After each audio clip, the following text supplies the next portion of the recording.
వీక్షకులకు నమస్కారం. వైజయంతి మాల గురించి వీడియో చేస్తున్నాను. వైజయంతి మాల సంస్కృత పదం. ఇది విజయాలనిచ్చే మాల దండ అనమాట.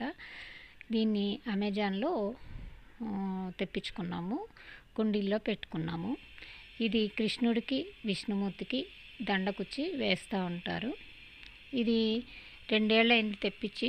ఇప్పుడు వీడియో తీయడానికి కారణం ఏంటంటే, తెప్పించినప్పుడే ఒక 2 నెలలు 3 నెలల్లోనే గింజలు వచ్చేసినాయి.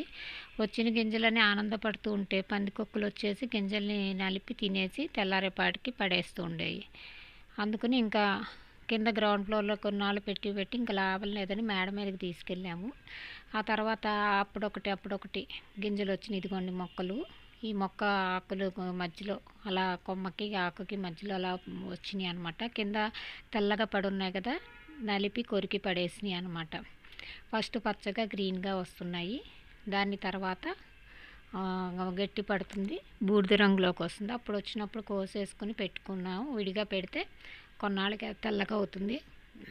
మనం మాల కట్టుకోవాలనుకున్నాక కొన్ని వచ్చిన తర్వాత మాల కట్టుకునేటప్పుడు ఒక పిన్నిస్ తీసుకుని లోన గుచ్చితే ఎండిపోయిన పుల్ల బయటకు వచ్చేస్తుంది. అప్పుడు కన్నం వస్తుంది అనమాట.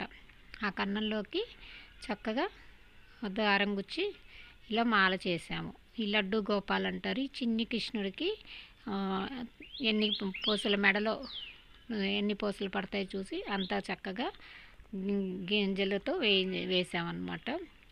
ఇవి కృష్ణుడికి విష్ణుమూర్తికి అలంకరించిన తర్వాత ఎక్కువ పూసలు వస్తే పెద్ద మాల 108 కూడా మాల చేసుకుని మనం కూడా ధరించుకోవచ్చు, మనుషులు కూడా వేసుకోవచ్చు. దీనితో జపం చేసుకోవచ్చు, మెడలో ధరించవచ్చు. ఆధ్యాత్మికమైన లాభాలు ఉంటాయి అన్నమాట. దీన్ని అడవి మాల అంటారు, మళ్ళీ విజయాల మాల అంటారు. వైజయంతి అంటే అర్థం విజయాల మాల అనమాట. చిన్ని కృష్ణుడికి అలాగే విష్ణుమూర్తికి ఈ మాలని ధరింపజేస్తారనమాట. వీడియో నచ్చితే తప్పకుండా లైక్ చేయండి, షేర్ చేయండి, ఫాలో అవ్వండి, సబ్స్క్రైబ్ చేయండి. చూడండి, ఎన్నో పూసలు రాలేదు, ఇంకా అన్నీ కలెక్ట్ చేసుకున్నాం. అది తెల్లగా, కొన్ని తెల్లగా ఉన్నాయి, కొన్ని ఇదిగా గ్రీన్గా ఉన్నాయి కదా. గ్రీన్గా ఉన్నాయి ఇంకొద్దిగా ఉండాలన్నమాట. నిలవ ఉంటే అప్పుడు తెల్లగా వస్తాయి.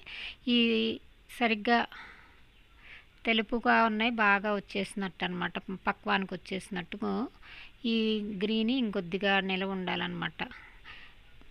అది ఈ మాలను తీసుకెళ్ళి కృష్ణుడికి చక్కగా వేసుకుని పెట్టుకుంటే అలాగుంటుంది. దుమ్ము ధూళి పడినప్పుడల్లా శుభ్రం చేసేసుకుంటే సరిపోతుంది. ఇంత అమెజాన్లో ఈ చెట్టును తెప్పించి పెట్టుకుంటే మనకి చాలా మాలలు వస్తూ ఉంటాయి.